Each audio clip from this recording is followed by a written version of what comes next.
నామ పేరిట శుభాభినందనాలు తెలియజేస్తాము. ప్రియులారా, మనందరం రక్షణ పొందారో లేదో నాకు తెలియదు. అందరూ రక్షణ పొందారా? దేవుడికి స్తోత్రం. మరి ఎలా రక్షణ పొందారో నాకైతే తెలియదు. మరి కొంతమంది ఈ సహవాసం వారు లేదా పక్క సహవాసాల వారు ఉన్నారు. బైబిల్ అయితే చెప్తా ఉంది, మార్క్స్ వార్త 16:16 ఏమని ఉంటుంది? నమ్మి బాప్తిజాలు పొందిన వాళ్ళు మాత్రమే రక్షించబడతారని రాశారు. ఇక్కడ ఒక ప్రశ్న మనకు కనబడతా ఉంది. ఆ ముందు మాట కాకుండా రెండవ మాట, నువ్వు రక్షించబడ్డావా? ఒక వ్యక్తి నన్ను అడిగాడు సార్. ఎందుకంటే నా పేరు చూస్తేనేమో హిందూ పేరు ఉంది. మరి చాలామంది అడుగుతారు అన్నమాట. ఎందుకంటే ఒక కమ్యూనిటీని మనము జనరల్గా ఎక్కువగా ఒక కేటగిరీలోనే చూస్తాం. బ్రాహ్మిన్స్, అలాగే రెడ్లు, లేకపోతే నాయుడు, వైశ్యులు, ఇలాగ కొన్ని కులాలని సామాన్యంగా ప్రభువులోకి రావడం అనేది కష్టం. వాళ్ళకి ఎంత చెప్పినా, ఎందుకంటే ఈ ఊరు రెడ్డీస్ ఉండేటువంటి ఊరు. మరి గత 20 ఏళ్ళుగా ఇక్కడ సువార్త ప్రకటిస్తాను. నన్నేమి కాదనరు, కానీ వాళ్ళు మాత్రం రారు. అరే నువ్వు ఎందుకు సువార్త చేస్తున్నావు, ఎందుకు మందిరం కట్టావు అని అనరు. కానీ నన్ను చూసినా కూడా రోడ్ల మీద బాగున్నామని పలకరిస్తారు, కానీ చర్చికి రారు. ఎందుకు రారు? వాళ్ళంతా కూడా ఆ యొక్క పండగలో లేకపోతే ఆ తిరణాల్లో నిమగ్నం అయిపోయారు. చూసింటారు, మొన్నటి దినాన పోయిన నెలలో మరి 7 ఊర్లకి సంబంధించినటువంటి ఒక గుడి ఆ చివరిలో ఉంది. 7 ఊర్లు కలిసి చేసాయి పండగ. మీ అందరికీ తెలుసు. గ్రామం క్రైస్తవులు కూడా వెళ్ళి అక్కడ భోంచేశారు. నేను చూసినప్పుడు వాళ్ళని ఏమన్నా అంటానేమోనని ముఖాలు మార్చుకొని లేక పక్కకి దించుకొని అన్నాలు తింటుంటప్పుడు నాకు ఏడుపు వచ్చి, వీళ్ళు రక్షించబడ్డ క్రైస్తవులా? కాబట్టి బైబిల్లో ఏం చెప్పింది? నమ్మి బాప్తిజం తీసుకో. అంటే దేవుణ్ణి నమ్మాలని చెబుతున్నావు, కానీ నడక చూస్తేనేమో లోకపు నడక. ఏం చేస్తామండి?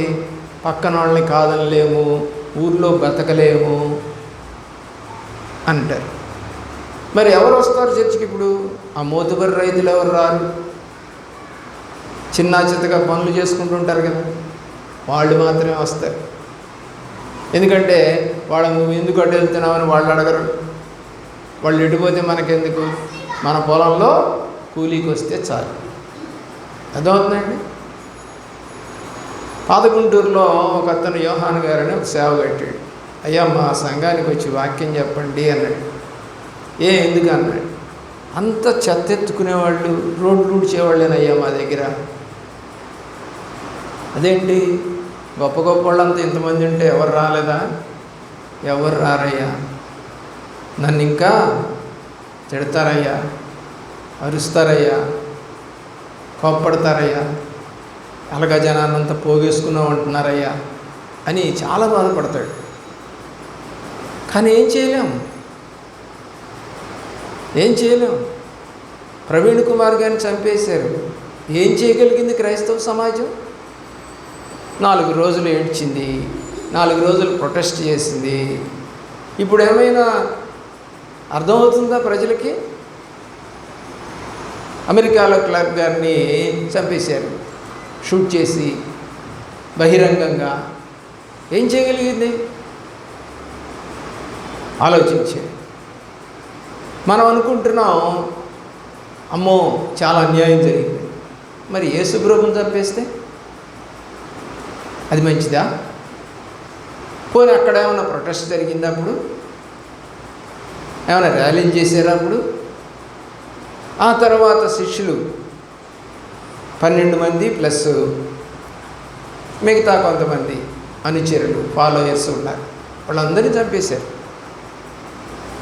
ఏమైనా ఇప్పటికైనా మీకు తెలిసినటువంటి భారతదేశంలో తోమా గారు క్రీస్తు శకం 100లో వచ్చారు.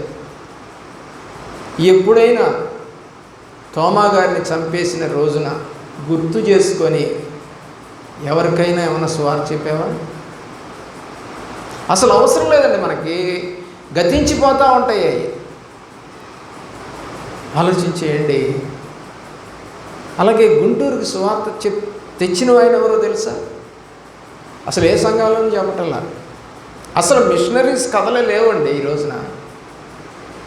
నువ్వు దీవించబడతావు, నువ్వు కాపాడబడతావు, నువ్వు వర్ధిల్లుతావు, నిన్ను హెచ్చిస్తాడు, ఇవి తప్ప ఇంకోటి లేదు. అబ్రహాం చదువుకున్నాడా? చదువుకున్నట్టు రాశారా? మరి ఎలా వర్ధిల్లాడు? శిష్యులు ఏమైనా చదువుకున్నారా? పామర్లను రాశాడు కదా బైబిల్లో. పోనీ యేసు ప్రభువారు ఏమైనా చదువుకున్నారా? చదువురాని ఇతనికి ఇంత జ్ఞానం ఎక్కడొచ్చింది అని చెప్పేసి శాస్త్రులు పరిచయాలు అడిగారు. కానీ ఎక్కడిది ఈ జ్ఞానం? ఈయనకి ఎక్కడ చదువుకోలేదేనా? మరి మనం చదువుకోనుండి కూడా ఎందుకు జ్ఞానం లేదు? బైబిల్ అయితే చెప్తా ఉంది, యెహోవా అని ఎరుగుటే జ్ఞానం. జ్ఞానుల యొక్క జ్ఞానమును ఏం చేస్తానని చెప్తున్నాడు బైబిల్లో? వెర్రితనముగా చేస్తానన్నాడు. వెర్రితనం అంటే పిచ్చి. మా ఇంటి దగ్గర ఒక డాక్టర్ చదువుతున్నాడు ఒక అబ్బాయి. 2వ 3వ సంవత్సరం అయిపోయింది అనుకుంటా. చిన్నప్పుడు మనకు కూడా అలవాటు ఉంది, కొంతమంది పిల్లలకు అలవాటు ఉందో లేదో నాకు తెలియదు. ఈ రావి ఆకులు, కొన్ని ఆకులు ఉంటాయి కొంచెం వెడల్పుగా ఉండే ఆకులు, అవి కోసుకొచ్చి అతను ఏం చేస్తాడంటే దాని మీద పెట్టుకొని ఇట్లా కొడతాడు. టాప్ అంటది. అవన్నీ జోబులో ఏరుకొని జోబులో పెట్టుకొని ఒక్కొక్కటి కొట్టుకుంటూ అంటుంటాడు. ఏం చదివావురా? MBBS. తిక్కలోడైపోయాడు. నేను అనుకుంటాను వాక్యం చదివినప్పుడు, ఈ లోక జ్ఞానము వెర్రితనం. ఆ వెర్రితనం ఉండబట్టే ఈరోజున ఏమొచ్చిందండి పిల్లల దగ్గరికి? చెప్పండి. టిక్టాక్ వచ్చింది. టిక్టాక్ వెర్రితనం కాదా? సింగారి వెర్రితనం కాదా? ఏమండి, ఈ యాప్లన్నీ వెర్రితనాన్ని కలుగజేసేవి కాదా? ఎకిలితనం. అసలు ఎక్కడో నలుగురు మధ్య కూర్చొని కొన్ని విషయాలు మాట్లాడుకొని ఒకరికి తెలియని విషయం ఒకళ్ళు ఎగతాళి చేసుకున్న ఫ్రెండ్షిప్లో మళ్ళా దాన్ని తెలుసుకుంటాడు ఆ వ్యక్తి. ఓహో ఇదే అని తెలుసుకుంటాడు. ఫ్రెండ్షిప్లో ఎగతాళి ఉంటుంది, కానీ అది తెలియని వాడికి అది తెలియచేసేటువంటిగా ఉంటుంది. అదొక సంతోషకరమైనటువంటి సందర్భం. కానీ ఇప్పుడు మీరు చూస్తున్నటువంటి సెల్ ఫోన్లు అవి సంతోషకరమైనవా? ఎక్కడెక్కడో ఏ దేశం వాళ్ళో తెలియదు. మైమ్ అంటారు, అంటే వితౌట్ డైలాగ్స్ తోటి నువ్వు నవ్వుతున్నావు. అసలు ఏం జరుగుతుందో అక్కడ సిట్యువేషన్ మనకు తెలియదు. కానీ ప్రభువారు ప్రత్యక్షంగా మన మధ్యకి సశరీరుడుగా వచ్చాడని యోహాను రాసినటువంటి సువార్త 1వ అధ్యాయంలో చెప్తాడు. కృపాసత్య సంపూర్ణుడుగా ఆయన మీ మధ్య ప్రత్యక్షమాయను. ఎంత చక్కని మాట! దేవుడే ప్రత్యక్షమయ్యాడంట మన కోసం. మరలా దేవుడు ప్రత్యక్షం కాబోతున్నాడట. అదే రాకడ. మళ్ళా వస్తాడు. ఒకసారి వచ్చాడు, మరలా వస్తాడు. ఇక్కడేమో కృపాసత్య సంపూర్ణుడుగా వచ్చాడు. రేపు రాబోయే యెషయా గ్రంథం చివరి అధ్యాయంలో ఎలా వస్తాడంట? అగ్ని రూపకంగా రాబోతా ఉన్నాడు. ఇప్పుడు గొర్రెపిల్లగా వచ్చాడు. అప్పుడు దేనికి వస్తాడంట? కాల్చి పారేయడానికి వస్తాడట. ఏమంటాడు యాకోబు పత్రికలో? పంచభూతములు చెప్పాలి మహావేంద్రముతో లయమైపోతాయి, ఒక్కటి కూడా మిగలదు. గాడ్ అంటే ఏంటి అసలు? గాడ్ అనే మాటని ఎవరు క్రియేట్ చేశారు అసలు? హెబ్రీలు ఏం చెప్పలేదా గాడ్ అని? పాత నిబంధనలో వాళ్ళు అలాగ అనలేదే. యావే అంటారు వాళ్ళు. మనకు అది భాష రాదు. సరే, ఎప్పుడో ఒక 200 సంవత్సరాల క్రితం అమెరికా అనేది రికగ్నైజ్ అయింది. వాస్కో డి గామా ద్వారా కనుక్కున్నారు, మంచిది. అక్కడి నుంచి ఇంగ్లీష్ అనేది ఏంటో ప్రపంచానికి తెలిసింది. ఓకే, దాంట్లో ఏమని పెట్టారు వాళ్ళు? దేవుడిని గాడ్ అని పెట్టారు. అందరూ గాడ్ అని పిలుచుకుంటారు. ఏ దేవుడినైనా వాళ్ళు గాడ్ అనే పిలుచుకుంటారు. పిలవరా? గాడ్ అంటారు. గాడ్ అంటేనేమో మగవాడని, గాడెస్ అంటేనేమో ఆడని. నేను అనలే మాట. దేవుడు మరియు దేవతలు అనేవి క్రైస్తవులు కొండరు. ఒక్కడే దేవుడు, మరొక దేవుడు అనేవాడు లేడు అని నిర్గమాకాండం 20వ అధ్యాయంలో నేను తప్ప వేరొక దేవుడు లేడు. మరి మనకు ఎంతమంది దేవుళ్ళు ఉన్నారు? అదేంటి సార్ మాకెక్కడున్నారంటే దేవుళ్ళు? ఈ సెల్ ఫోన్ తీసుకురా, ఎన్ని దేవుళ్ళు ఉన్నారో చెప్తా. తీసుకురా. వాట్సాప్లో ఎన్ని గ్రూపులు ఉన్నాయో, దేనికి సంబంధించినయో, ఏ యాప్లు నువ్వు డౌన్లోడ్ చేసావో అవన్నీ నీకు దేవుళ్ళే. నువ్వు అనుకుంటున్నావు నాకు దేవుళ్ళు లేరండి. అవునా? టిక్టాక్ ఒక దేవుడు అయిపోయాడు. ఏమండి? ఇన్స్టాగ్రామ్ ఒక దేవుడు అయిపోయాడు. ఫేస్బుక్ ఒక దేవుడు అయిపోయాడు. ఎన్ని దేవుళ్ళు ఉన్నారు నీ సెల్ ఫోన్లో? లేరండి, నాకు అస్సలు లేరు సార్, చూసుకోండి సార్ అని ఇవ్వగలిగిన వాడు ఎవడన్నా ఉన్నాడు ఈ రోజున? లేదు. ఎవరిని ముందు పెట్టుకుంటున్నావు? దేవుడా? దయ్యపు సంబంధమైనటువంటి విషయాలను చూపించేటువంటి ఒక ఫోన్. కీర్తనాకారుడు రాస్తూ దావీదు కీర్తనలో, నీ మందిరానికి నేను ఎందుకు వస్తున్నాను అంటే నీ ప్రత్యక్షతను చూడటానికి అన్నాడు. ఎవరైనా? రాజు. దేవుని సన్నిధికి ఎందుకు వస్తున్నానంటే ప్రత్యక్ష. కొంతమంది ఎందుకు వస్తారు? అమ్మాయిలు చుట్టానికి వస్తారు. హైదరాబాద్లో ఒక యూత్ రిట్రీట్కి నేను పిలిచారు ఒకప్పుడు, చాలా అయిందిలేండి, నేను కూడా కొంచెం యవ్వన దశలో ఉన్నప్పుడు. యూత్ రిట్రీట్ జరుగుతూ ఉంది. ఆడపిల్లలు ఒక వైపున, మగపిల్లలు ఒక వైపున కూర్చున్నారు. అప్పుడు రాజమండ్రిలో ఉన్నటువంటి ఒక సేవకుడు ఒక చక్కని పాట కట్టాడు. ఆ పాట చాలామందికి తెలుసు. నీతో సమం ఎవరు? తెలుసా అండి? విన్నారుగా, చాలాసార్లు పాడి ఉంటారు మీరు. సరే, అక్కడికి ఒక అబ్బాయి అమ్మాయి వచ్చారు, అబ్బాయిలు అమ్మాయిలు వచ్చారు. అందులో 2 లవర్స్ అంట, మనకు తెలియదు. 2 లవర్స్. సేవకుడు నించొని ఆరాధన పాట పాడుతూ ఆరాధన నడిపిస్తూ ఉన్నాడు ఒక యవనస్తుడు. సరే, మేమంతా వెనకాల కూర్చొని ఉన్నాం.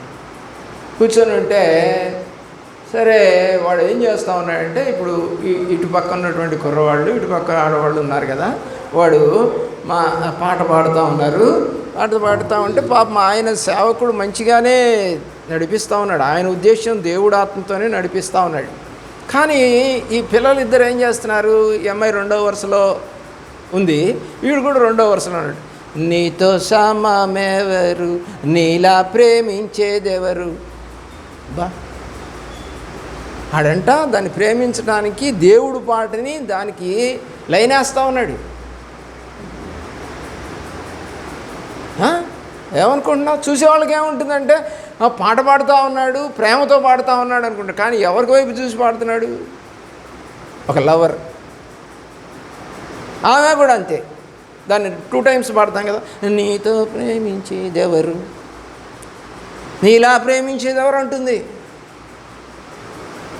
వాట్ టైప్ ఆఫ్ కేటగిరీస్ ఈరోజు పిల్లలు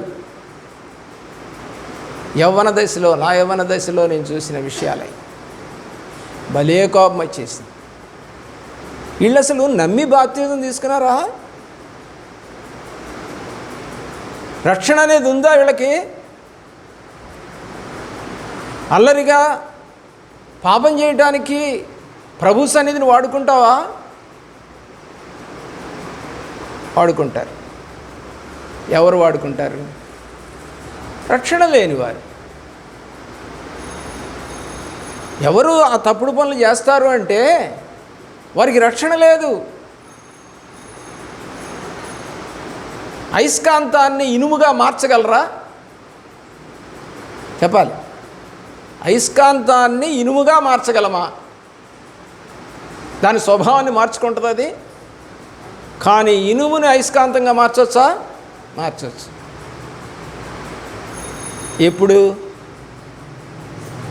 ఎప్పుడు ఇనుము అయస్కాంతంగా ఎప్పుడు మారుతుంది?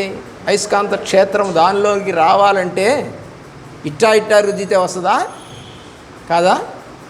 ఎలా రుద్దాలి?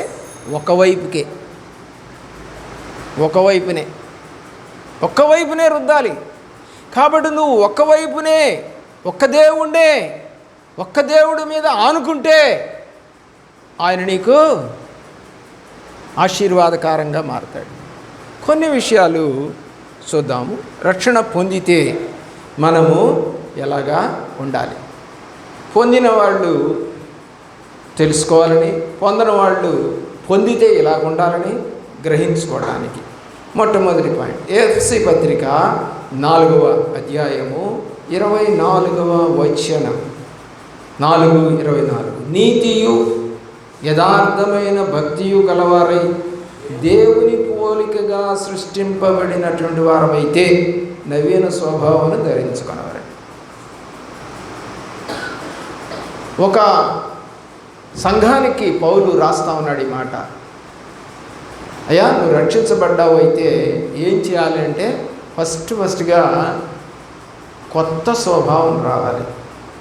మీ ఇళ్లల్లో క్యాలెండర్లు పెట్టుకొని ఉంటారు.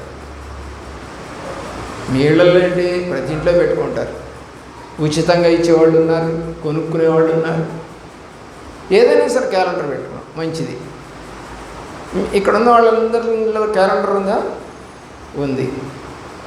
నేను అది 2 నెలలు ఉంటుంది, 2 నెలల క్యాలెండర్ కదా. ఇంకా ఫిబ్రవరి ఫస్ట్ పేజీ కూడా తిప్పుకున్నాం.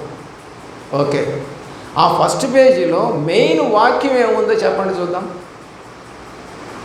చదివితేగా, అసలు దాని వైపు చూస్తేగా మనం కొనుక్కున్నాం, తీసుకొచ్చి తగిలిచ్చాం, అంతే అయిపోయి. ఏమొచ్చింది ఇంట్లోకి? కొత్త క్యాలెండర్ వచ్చింది. నీకేం రాలా? కొత్త మనసు రాలా. నీకు కొత్త మనసు రాలా. నీవు ఈ 60 రోజులు అంటే జనవరి మాసము, ఫిబ్రవరి మాసము దాన్ని తిప్పాం. ఈ 60 రోజులు కనుక నువ్వు అదే వాక్యాన్ని చూస్తూ ఉంటే నీ నోటికి రాదా? వస్తుందా? వస్తుంది.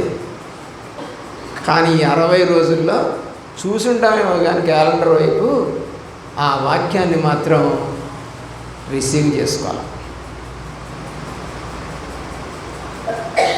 స్వీట్ షాపులో లడ్లు, రకరకాలైనటువంటి స్వీట్లు ఉన్నాయి. అబ్బా అబ్బా అంటే సరిపోద్దా? చాలదా? నీకేముంది ఇప్పుడు అట్లా అంటున్నావు అంటే? కోరిక ఉంది తినాలని. అలుగుద్దమ్మ గారు బాగా చెబుతారు ఇట్టంటే. ఎందుకంటే మా సంఘస్థులకు బాగా అలవాటు అయిపోయింది. ఏమండి, తినాలనే కోరిక లోపల ఏం ఊరుతుందంట? ఇంకా నోటి దగ్గరికి రాలేదు, చేతిలోనికి రాలేదు, గ్లాసెస్ లోపల ఉన్నాయి. కానీ అద్దంలో నుంచి కనపడుతున్న దాన్నే చూసి వీడు ఏమైపోతున్నాడు? నోట్లో నుంచి లాలాజలం వస్తుందంట. అబ్బా, ఎక్కడో నీకు అందుబాటులో లేనటువంటిది. దానికి సంపాదించుకోవాలంటే ఏం చేయాలి? 2 పనులు ఉంటాయి. ఒకటి ఏం చేయాలి? డబ్బు ఉంటే కొనుక్కుంటాం. రెండోది ఏం చేస్తాం చెప్పండి? ఇంగ్లీష్లో అంటారు కదా, బెగ్గింగ్, అడుక్కోవటం. యా 2 పనులు చేస్తారు. ఒకటి డబ్బులతో కొనుక్కోవటం, లేదంటే అడుక్కోవటం. మరి దేవుడి దగ్గర ఏమడుగుతున్నావు నువ్వు? దేవుడు అడుక్కోమని చెప్పాడా లేదా? చెప్పాడా? యోహాను రాసిన సువార్త 14వ అధ్యాయం 14వ వచనం.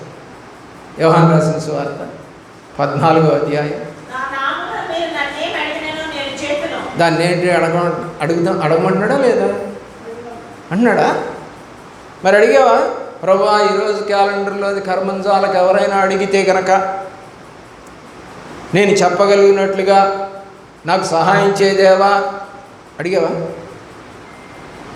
60 రోజులు తిరిగిపోతాయండి ఆ క్యాలెండర్లో. ఫస్ట్ వాక్యం, మొదటి వాక్యం 60 రోజులు. మొత్తం మీకు 6 వాక్యాలు ఉంటాయి. లేదా కొంతమంది 2 వాక్యాలు వేస్తే 12 వాక్యాలు ఉంటాయి. సరే, ఏదైనా కానీ నీవు రిమెంబరెన్స్ అనేది లేదా దాన్ని గుర్తుపెట్టుకోవడం అనేది జరుగుతుంటే, ఈ సంవత్సరం ఒక రక్షణ పొందినటువంటి వ్యక్తి అయితే ఈ సంవత్సరం కనీసం అలాంటి నూతన స్వభావం ఏమైనా నీలోకి వచ్చిందా? లేదు, గడిచిపోయింది నెల మాసం, నెలన్నర అవుతుంది అనుకుందాం. ఈ నెలన్నరలో నేనేమైనా దేవుని సంబంధించినటువంటి ఒక చిన్న పని అయినా చేశానా? మందిరంలో ఏమైనా ఊడ్చానా, సర్దానా, ఎవరికైనా నా సాక్ష్యం చెప్పుకున్నానా, లేదా బైబిల్ మాటలు ఎవరికైనా చెప్పానా, లేకపోతే సెల్ ఫోన్లో దేవుడి గురించి ఏమైనా మాట్లాడానా అంటే నథింగ్. కొత్త సంవత్సరమే కానీ కొత్త మనసు రాల. దీన్ని రక్షణ పొందినట్టుగా నమోదు చేయొచ్చా? పెద్ద సంఘాల్లో అయితే రక్షణ పొందితే ఏం చేస్తారండి, రిజిస్టర్లో పేరు రాసుకుంటారు. రిజిస్టర్లో పేరు రాస్తారు. ఎందుకని? క్రైస్తవుడిగా రేపు ఏదైనా పెళ్ళిళ్ళు చేయాలంటే ఈ అబ్బాయి రక్షణ పొందాడా లేదా అని చూసి పెళ్ళిళ్ళు చేస్తారు. కొన్ని సంఘాల్లో రక్షణ పొందకపోయినా ఆ అబ్బాయి దేవుడి సన్నిధికి వెళ్తాడు కానివ్వండి, రక్షణ పొందలేదంటండి, దాన్నే ఉందమ్మా, రేపు వచ్చేమని బాప్తిజం ఇచ్చేద్దాం, ఎల్లుండి పెళ్ళి. ఇలాంటి పెళ్ళిళ్ళే కదా జరుగుతూ ఉన్నాయి ఇప్పుడు. మళ్ళా వాడు చర్చికి వస్తారా భార్యాభర్తలు? నా ఎంతోమందిని చూసాను ఆ సంఘాల్లో.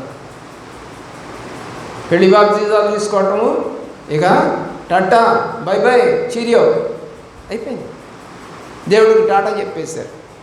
ఆ పెళ్ళికి మాత్రం పాస్టర్ గారికి ఏదో కానుక ఇచ్చేస్తారు, అయిపోయింది. రక్షణ పొందావా అంటే ఆ పాస్టర్ గారు ఇచ్చారు. రక్షణ ఎవరిస్తారండి? కీర్తన, రెండవ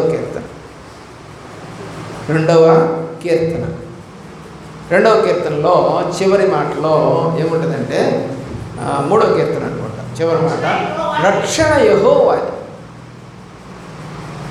పాస్టర్ ఇస్తాడా రక్షణ? పాస్టర్ ఎట్లు ఇస్తాడండి రక్షణ?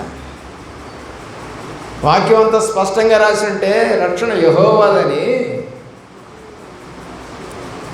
ఫ్రాంక్లిన్ గారని ఒక బ్రదర్ ఉన్నాడు,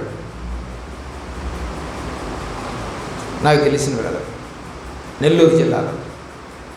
అతను ఒకసారి నాతో మాట్లాడుతూ, బ్రదర్ నేనే ఇతనికి రక్షణ ఇచ్చా, వాళ్ళంతా బెస్తవాళ్ళు, అంటే చేపలు పట్టేవాళ్ళు.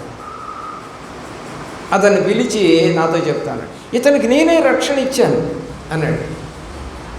మీరెట్లు ఇచ్చారు సార్ అన్న. అదేనయ్యా, నీళ్ళలో ముంచా. అంటే నీళ్ళలో ముంచడం రక్షణ అని బైబిల్లో రాసిందండి అన్న. నువ్వు కొత్తవాడిగా నీకు తెలియదులే ఏంటంట, నేను కొత్తగా రక్షణ పొందానంట, నాకు తెలియదంట. ఆయన సీనియర్, దాదాపుగా అప్పటికే 50-60 ఏళ్ళు ఉంటాయి ఆయనకి. ఫ్రాంక్లిన్ ఆయన పేరు. నాకు ఆశ్చర్యం వేసి, ఇంకేమంటామండి అలాంటి వాళ్ళని పట్టుకొని? ఏమని చెప్పగలమా మనం? చెప్తే వింటారా వాళ్ళు? ఒక మూసపోసిన ఒక సహవాసాలకు వెళ్ళిపోవడం అలవాటు చేసుకున్నారు వాళ్ళు. రక్షణ అంటే నీళ్ళలో ముంచటం అనుకుంటున్నారు వాళ్ళు. తొట్టి బాప్తిజం అనుకుంటున్నారు వాళ్ళు. యేసు ప్రభు కన్నా గొప్పోళ్ళం అయిపోయాం మనం. ఆయన యోర్దాన్ నదిలో బాప్తిజం తీసుకుంటే మా చర్చిలోనే తొట్టి ఉంది సార్, తొట్టిలో మేము బాప్తిజం తీసుకుంటాం. ఎవడు చెప్పాడు తొట్టి బాప్తిజం అక్కడ బైబిల్లో చూపించు? చెప్పడెవడు? ఎక్కడికి పోకూడదు. బైబిల్ ప్రకారంగా బాప్తిజం అనేది 3 సాక్షులు. ఎవరెవరు చెప్పండి? ఆకాశము, భూమి, నీళ్ళు. మరి తొట్టి బాప్తిజం తీసుకుంటే పైకి చూస్తే రూపు కనపడుతుంది. ఆకాశం ఎక్కడ కనపడుతుంది నీకు? మరి కింద భూమి ఎక్కడ కనపడుతూ ఉంది? తొట్టిలో అయ్యేం పారుడు నీళ్లు కావు. మరి ఎలాగ సాక్ష్యం చెబుతావు నువ్వు అంటే? సేవకుడు చెప్పడు అన్నమాట. ఆ మాట అంటే దేవుడు చెప్పిన మాట చెప్పడు. రండి ముంచేద్దాం. ఇంకొక ఆయన అయితే ముంచి తీయటం కష్టమని చెప్పేసి కొన్ని సంఘాలు చూస్తూ ఉన్నాయి మధ్య. పైనుంచి ఒక గొట్టంలోంచి నీళ్ళు వస్తూ ఉంటాయి. ఇలా ఇక రావడం ఇటు నుంచి దీన్ని తీసుకెళ్ళి అవతలకు పంపించడమే. ఇక మునిగిందేం లేదు, తడపటం అంటారు దాని లెక్క ప్రకారం. అంటే తడపడం కూడా బాప్తిజమే. కావాలంటే చూడండి, యూట్యూబ్లో ఉన్నాయి. పేరు చెప్పలే, సంఘం పేరు. ఎందుకండి ఇవి? రక్షించబడ్డావా? పైకేనా? ఏమండి బైబిల్ చెప్తా ఉంది ఏ స్వభావం? నవీనం అంటే కొలస్సీలకు రాసిన పత్రిక 3వ అధ్యాయం 12వ వచనం. 3వ అధ్యాయం. కాగా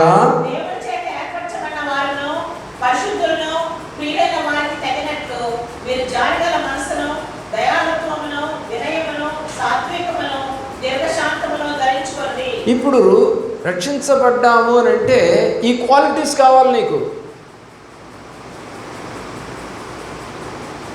రోడ్డు మీద ఈ మధ్య సంక్రాంతికి క్రిస్మస్కి యాడ్స్ పిచ్చగా వచ్చేసింది ఇన్స్టాగ్రామ్లో. ఏమని ఇస్తున్నాయి? 100కు 3 చొక్కాలంట. 100కు 3 చొక్కాలు అంటే ఇస్తారా?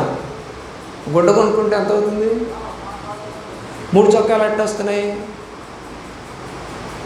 నేను కూడా ఒక యూఫోమ్ అనే ఒక షోరూంలో పనిచేసా ఒకప్పుడు.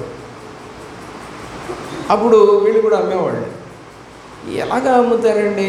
కొత్త షర్ట్ కొనుక్కొని కుట్టించుకోవడానికే ఇంత ఖరీదు అవుతుంది. ఆ రోజుల్లో 200 రూపాయలు ఏది కుట్టుకు. ఈ రోజుల్లో దరిదాపు 500 600 అయింది.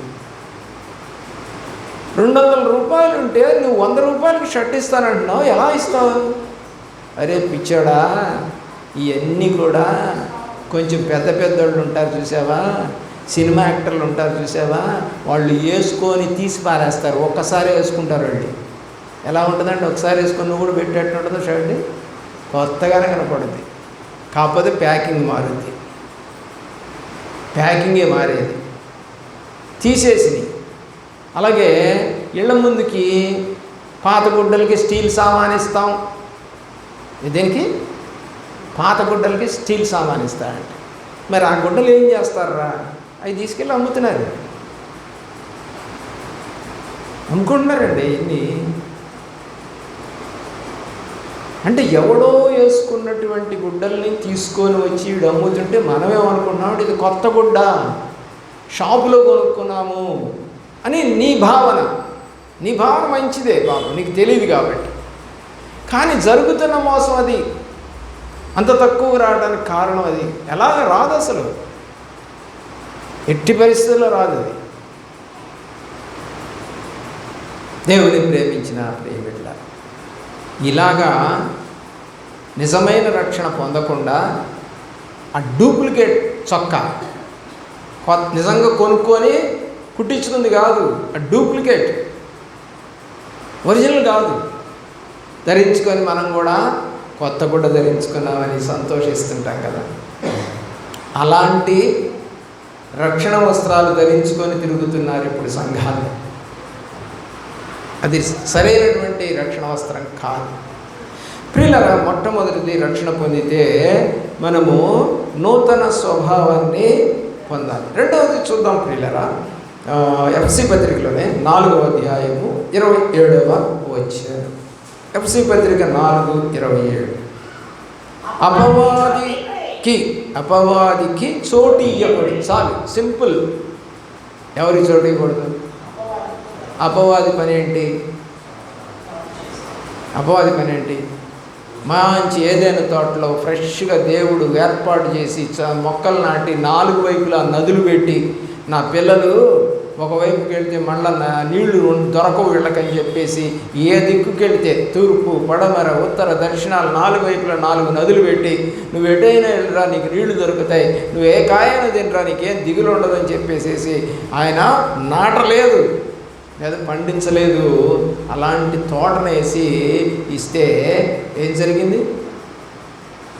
అమ్మగారు భర్తను విడిచిపెట్టి చక్కగా ఊరు చూద్దామని పోయిందంట.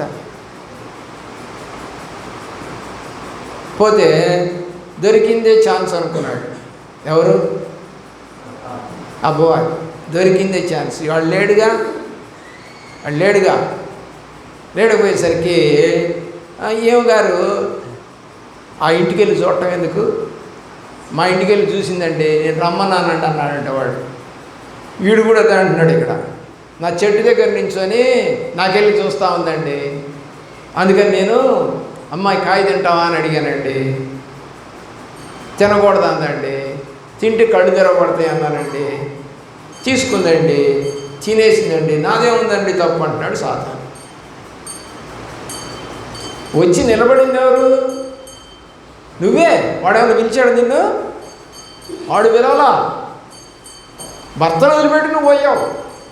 అలాగే ఇప్పుడు దేవుణ్ణి వదిలిపెట్టి తిరిగేవాళ్ళు ఎంతమంది? భర్త అంటే బైబిల్ ప్రకారం ఎవరండి? నిన్ను సృజించిన వాడు నీకు భర్త అయి ఉన్నాడు. కాబట్టి ఎవరు ఇప్పుడు? దేవుడు. మనమంతా ఎవరు ఇప్పుడు? పెళ్లి కుమార్తెలు. సంఘం ఎవరు? పెళ్లి కుమార్తె. ఎవరిని పెళ్లి చేసుకోవడానికి సిద్ధపడుతున్నాం మనం? యేసయ్యని. అది ప్రకటన గ్రంథంలో మీకు రాసి ఉంటుంది. పెళ్లి విందు అనేది ఒకటి ఉంది అక్కడ. ఆ పెళ్లి విందుకు మనం ఆహ్వానించబడతామంట. ఎట్లాగా? పెళ్లి కూతురుగా. అంటే ఇక్కడ సిద్ధపడతాము, అక్కడికి వెళ్ళి ప్రభుతో కూడా ఉండే రోజు ఒకటి రాబోతాం. కాబట్టి ఇక్కడ రెండవ విషయాన్ని మీరు చదివారు. ఏమని చదువుతున్నామండి చెప్పండి? అపవాదికి చోటు ఇవ్వాలి. మూడవ పాయింట్లోకి వెళదాం. ఎఫ్సి పత్రికలో 4వ అధ్యాయము 30వ వచనం. 30వ వచనం. దేవుని అది ముద్ర వేశారు మీకు. పల్లెటూరులో పెరిగొచ్చాను కాబట్టి పల్లెటూరు విషయాలు నాకు బాగా తెలుసు.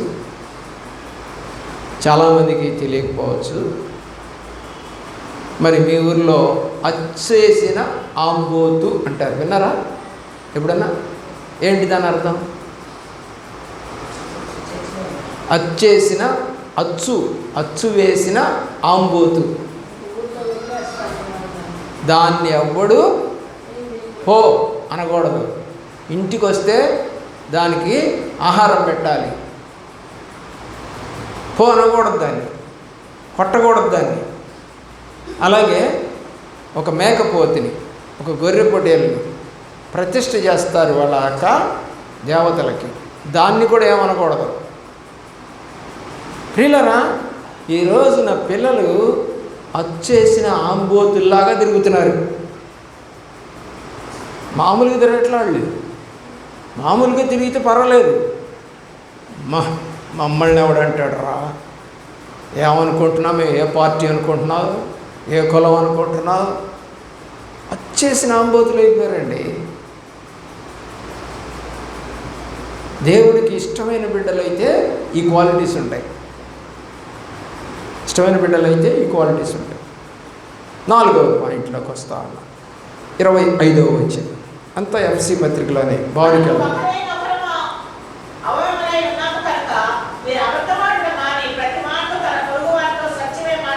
ఓకేనండి. చిన్న ప్రశ్న. ఇంతవరకు మేము అబద్ధం ఆడలేదు నాడు చేతులు ఎత్తండి, మీ కాళ్ళకు మోపుతారు. చెప్పండి. అస్సలు అయ్యగారు మేము ఎప్పుడూ నిజమే మాట్లాడతాం, అస్సలు అబద్ధమే ఆడం మేము. ఎందుకంటే దేవుడు వాక్యం చదువుతుంది కదా అయ్యారు. అవునా? అబద్ధం ఆడలా? నీ మనస్సాక్షికి నీకు తెలుసు. నేను గద్దించడానికి రాలేదు. వాక్యంలో ఏముంది, నువ్వేం చేస్తున్నావు? నువ్వు రక్షణ పొందావా? పొందుంటే నువ్వు ఎలా ఉండాలో బైబిల్ చెప్తా ఉంది, నేను చెప్పట్లా. ఇది నా మాటలు కావు, ప్రభువారి మాటలు. 5వ పాయింట్లకి వెళదాం. 5వ పాయింట్ 28వ వచనం.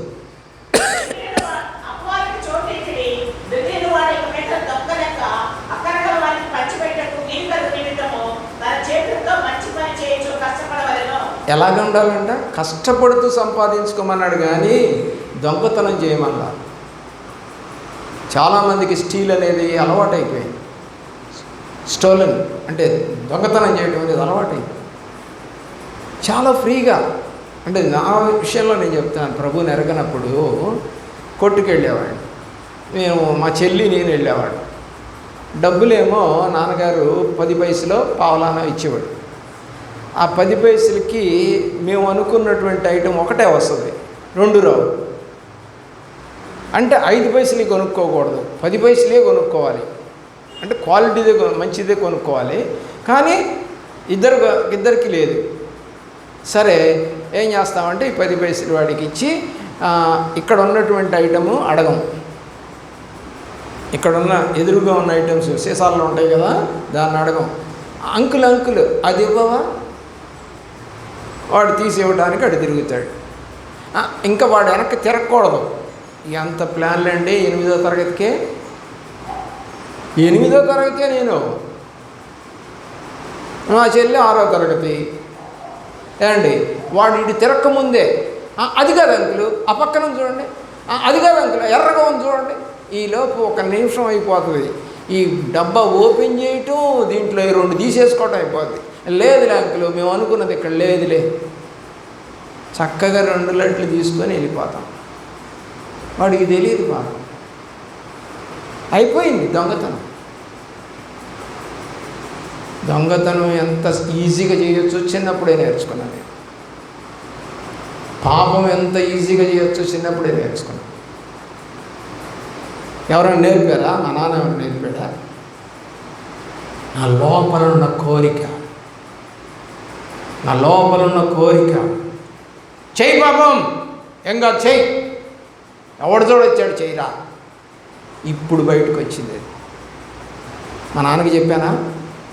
నా భార్యకి చెప్పానా? నా పిల్లలకి చెప్పానా? లే, దేవుడు చెప్తున్నాడు, నువ్వు పాపం చేశావు, ఒప్పుకో. ఎవరు లోపలికి వస్తే పాపం బయటకు వస్తుంది? దేవుడు లోపలికి వస్తుంది. ఇప్పుడు లోపల ఉన్నాడు ఎవరు కావాలి? గొప్పడవాలి. యోహాను రాసినటువంటి మొదటి పత్రిక 4వ అధ్యాయము 4వ వచనం. మొదటి యోహాను పత్రిక 4వ అధ్యాయము 4వ వచనం.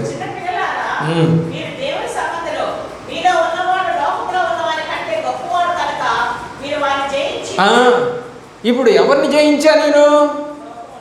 పాపాన్ని జయించేశా. పాపం ఎక్కడుంది? లోకములో ఉంది. కాబట్టి నాలోకి ఎవరు వచ్చారు? ప్రభు వచ్చారు. ప్రభు లోపలికి వస్తే లోకం ఉంటుందా? లోపల ఉండదు. పాపం బయటకు వచ్చేస్తుంది. ఏమన్నాడు పేతురు? నేను పాపాత్ముడిని ప్రభువా, నన్ను వదిలి వెళ్ళిపోయా, నేను పాపాత్ముడు, పనికిరాని వాడు. ఇంటర్నేషనల్ వ్యాపారి పేతురు, చేపల వ్యాపారి, ఇంటర్నేషనల్ వ్యాపారి. అతను మామూలు వ్యాపారి కాదు, లీడర్. అతను బెస్తాళ్ళందరికీ లీడర్ అతను.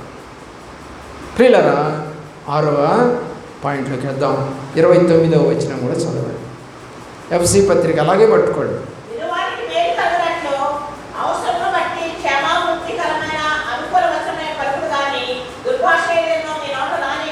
దుర్భాషలు రాలేదా నీ నోట ఇంతవరకు? మీ ఫ్రెండ్సే మంచిగానే ఉన్నారు, అందరూ బాగానే ఉన్నారు. అరే గుడ్డోడా, ఆ మాత్రం కనపట్టలేదురా అనలేదా? వాడు గుడ్డోడు కాదని నీకు తెలుసు, వాడు కుంటోడు కాదని నీకు తెలుసు, వాడు చెవిటోడు కాదని నీకు తెలుసు. కానీ నువ్వేమంటున్నావు అండి? చెడ్డ మాట కదా అది. వాడు కాదని తెలుసు, వాడికి కనపడుతుందని తెలుసు, మాట్లాడగలని తెలుసు, వినగలడని తెలుసు, నడవగలడని తెలుసు, అన్నీ తెలిసి కూడా మనం ఏమంటామంటే లేని దాన్ని ఆపాదిస్తున్నావు. గుడ్డోడు కాదు కానీ గుడ్డోడు అంటావు, కుంటోడు కాదు కుంటోడు అంటావు, చెవిటోడు కాదు చెవిటోడు అంటావు, మోగోడు కాదు మోగోడు అంటావు. ఈ మాటలన్నింటిని ఏమంటారేంటి? దుర్భాషలు కావా? లేని దాన్ని కల్పించడం దుర్భాష కాదా? తెలియలేదు లేదా చూడలేదు, అది కాదురా, సరిగ్గా చూడు, ఇది దుర్భాష లేదు, మంచి మాట అది. ప్రభువారు పేతురుని దారి తప్పి తిరుగుతూ ఉంటే దేవుణ్ణి ఎరగకుండా చనిపోయిన తర్వాత 40 రోజులు పట్టింది. అప్పటికి కూడా వాళ్ళు ప్రభు వైపు చూడకుండా మళ్ళా లోకాల్లో కలిసిపోతే ప్రభువారు 21వ అధ్యాయం యోహాను రాసిన సువార్తలో దేవుడు 15 నుంచి 17 వచనాల వరకు, 15, 16, 17 3 సార్లు ఏమన్నాడండి పేతురుతో? నన్ను చేతగానాడా, ఏం ప్రేమరా ఇది అనలేదే. అల్లా అనొచ్చు, ఆయన అధికారం ఉంది ఆయనకి, కానీ అల్లా మాట ప్రేమిస్తున్నావా, ఇప్పుడు ఒక అమ్మాయి ప్రార్థన చేసి ఇక్కడ సంఘాన్ని ఒక అతను మోసం చేసి తీసుకుపోయాడు, పక్కనే కట్టుకున్నాడు, ఒక దొంగ సేవకుడు. ఎవరండి దోచుకునేది? యోహాను రాసిన సువార్తలో 10వ అధ్యాయంలో దొంగ దోచుకుంటాడు. ఎవరిని? గొర్రెలని. వాడు మనం సంపాదించిన గొర్రెల్ని దోచుకున్నాడు. బైబిల్ రాసింది అది. దేవుని యొక్క ప్రేమలో ఈ రోజున నీ జీవితంలో నిజమైన రక్షణ పొందావా, లేదా పాత స్వభావంతోనే కొత్త సంవత్సరంలోకి అడుగు పెట్టావా? ఏంటి? పాత స్వభావంతో కొత్త సంవత్సరంలోకి అడుగు పెట్టావా? 7వ పాయింట్లోకి వద్దాం. ఎఫ్సీ పత్రికలోనే 4వ అధ్యాయం 22వ వచనం. 4:22.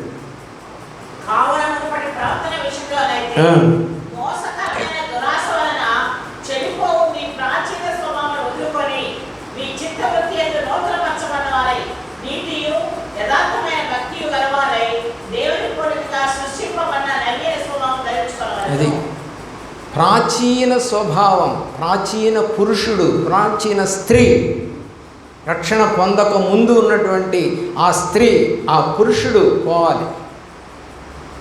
చాలామంది చెప్పుకుంటారు కదా, నేను ఇప్పుడు చెప్పాను కదా, అదేంటంటే ప్రాచీన స్వభావం, పాపం చేయటం, అబద్ధం ఆడటం, మోసం చేయటం అని.